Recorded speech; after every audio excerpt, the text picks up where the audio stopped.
Alors, la situation Covid en Afrique, l'Afrique est moins touchée par rapport à l'Europe ou même les autres continents.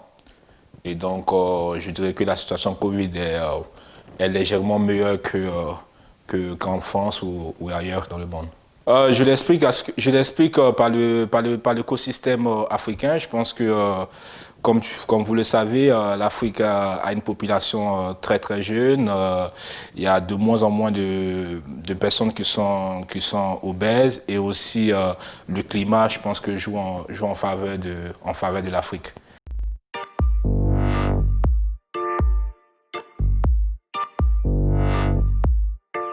Le tennis de table africain se développe très très bien et donc les fédérations africaines sont de plus en plus dynamiques, de plus en plus actives en termes de compétition internationale, en termes de formation. Développer, c'est de mettre les choses en place, c'est de mettre des actions en place, c'est de créer des conditions de réussite non seulement pour ces athlètes, pour les dirigeants, mais aussi pour les techniciens.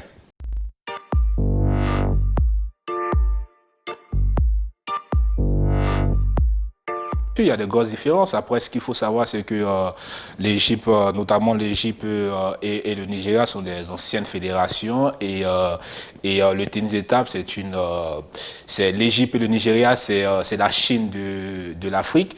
Mais aujourd'hui, il y a des fédérations qui se développent, en l'occurrence la Côte d'Ivoire, le Ghana, ou même en Afrique du Nord, tu trouveras la Tunisie qui se développe. Donc je pense qu'il y a vraiment une politique d'ensemble qui permet à ce que, et non seulement l'Égypte, le Nigeria, mais aussi d'autres fédérations qui mettent des actions en place, qui font des efforts pour pouvoir atteindre un certain nombre d'objectifs.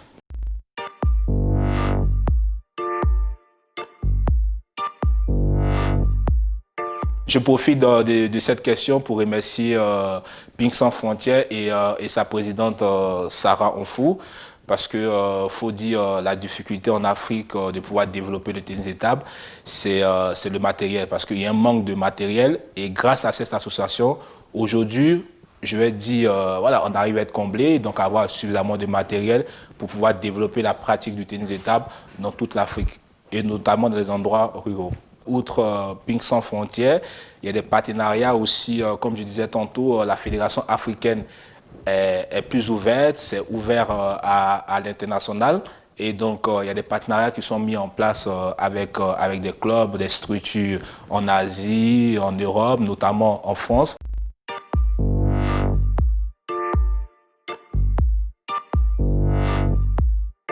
Oui, tout à fait, c'est vraiment inédit parce que, voilà, comme vous le savez, c'était face à la grande Allemagne.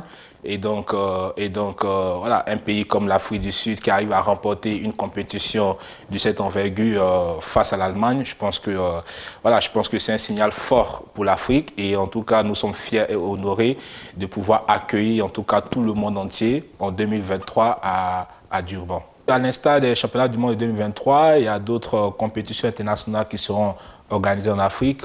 Récemment, la Fédération internationale nous a fait confiance à la Fédération ivoirienne tennis de table pour pouvoir organiser au mois d'avril prochain un tournoi mondial des jeunes. Donc voilà, le tournoi sera exclusivement réservé aux jeunes de moins de 11 ans, moins de 13 ans, moins de 15 ans et moins de 17 ans.